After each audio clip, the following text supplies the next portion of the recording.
राधे राधे महाराज जी। महाराज जी, आप कह रहे हैं कि आप बच्चों को पढ़ाते हैं महाराज जी। महाराज जी, ये कह रहे हैं कि जो फीस उनकी रखी होती है, हमें पता है कि सामने वाले बच्चे के माँ बाप क्या गलत कार्य भी करके हमें फीस दे सकते हैं। तो महाराज जी, वो जो गलत हमारी जो मान लीजिए महाराज जी 1,000 रुपया फीस रखी है, तो वो 1,000 रुपया अगर वो हमें हमारी पढ़ाई के उद्देश्य से दे रहा है, बट वो पीछे से गलत। उससे आपके ऊपर कोई प्रभाव नहीं पड़ेगा। आप कोई दान थोड़ी ले रहे हो, आप तो मेहनत कर रहे हो ना।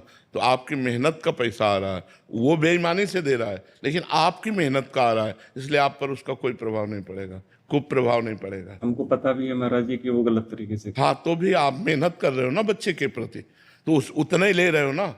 आप कोई घूस थोड़ी ले रहे हो, आप कोई दान थोड़ी ले रहे हो।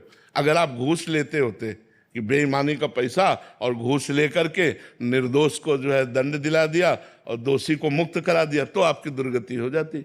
आप मेहनत करके पढ़ा रहे हो, अब उसका पिता क्या करके पैसा देता है वो भोगेगा। आप तो अपनी मेहनत का पैसा ले रहे हो, उसमें कोई परेशान। मान लो कोई लेबर करके वो फावड़ा चलवावे और 500 रुपया दे, तो भले वो बेईमानी करके 500 दिया, उसने तो खून पसीना करके मेहनत कर लिया है ना। तो आप अपने माइंड से बच्चों की सेवा करते हैं, घंटों पढ़ाते हैं, आपको जो 1,500 रुपये मिलता है उसमें कोई दोष नहीं है। पवन नंदा जी। राधे राधे महाराज जी।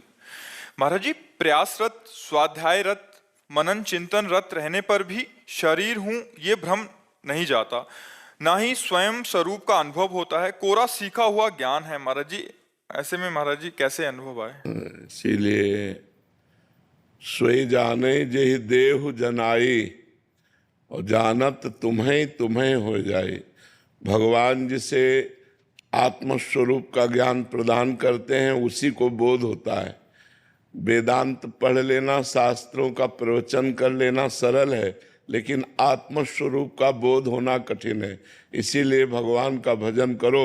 सिद्ध होने पर भी सनकादि निरंतर हरिशरणम हरिशरणम हरिशरणम जपते रहते हैं। तो भगवान का नाम जप करो, उससे जो ज्ञान होगा वो अनुभव कराएगा। अनुभव गम्य भजें जय संता।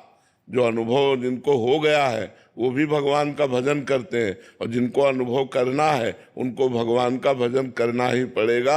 बिना भगवान के भजन के ब्रह्म बोध नहीं हो सकता। आप वेदांत पढ़ लो, लेकिन बिना भजन के बोध नहीं होगा।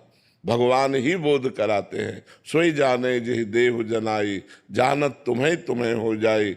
वही जानता है जिसे आप जना देते हो, और जो आपको जान जाता है वो आप में हो जाता है। ब्रह्मविद ब्रह्मैव भवति। जो ब्रह्म को जान लेता है वो ब्रह्म स्वरूप हो जाता है।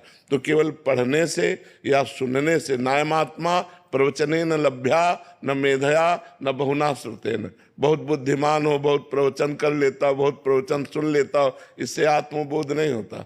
डट के भजन करो, आत्मबोध हो जाएगा, शरीर राग नष्ट हो जाएगा। बारी मथे घृत होए बरु, सिकता तेल, बिनु हरि भजन न भवतरी, या सिद्धांत पेल। बालू पेलने से चाहे भले तेल हो जाए, पानी मथने से भले घी निकल आवे, असंभव, लेकिन ऐसा भले हो जाए, पर बिना भजन के कोई इस अज्ञान रूपी संसार सागर से मुक्त नहीं हो सकता। इसलिए भजन अनिवार्य है। जितना भजन करोगे उतना ही भगवत तत्व का बोध होगा। भगवत तत्व का बोध बिना भजन के नहीं होता है। इसीलिए देखो, बोध प्राप्त जितने संत महापुरुष हैं सब भगवान के भजन में लगे हुए हैं। नहीं, बोध प्राप्ति के बाद कोई कार्य तो नहीं रह जाता, पर फिर भी वो भगवान की लीला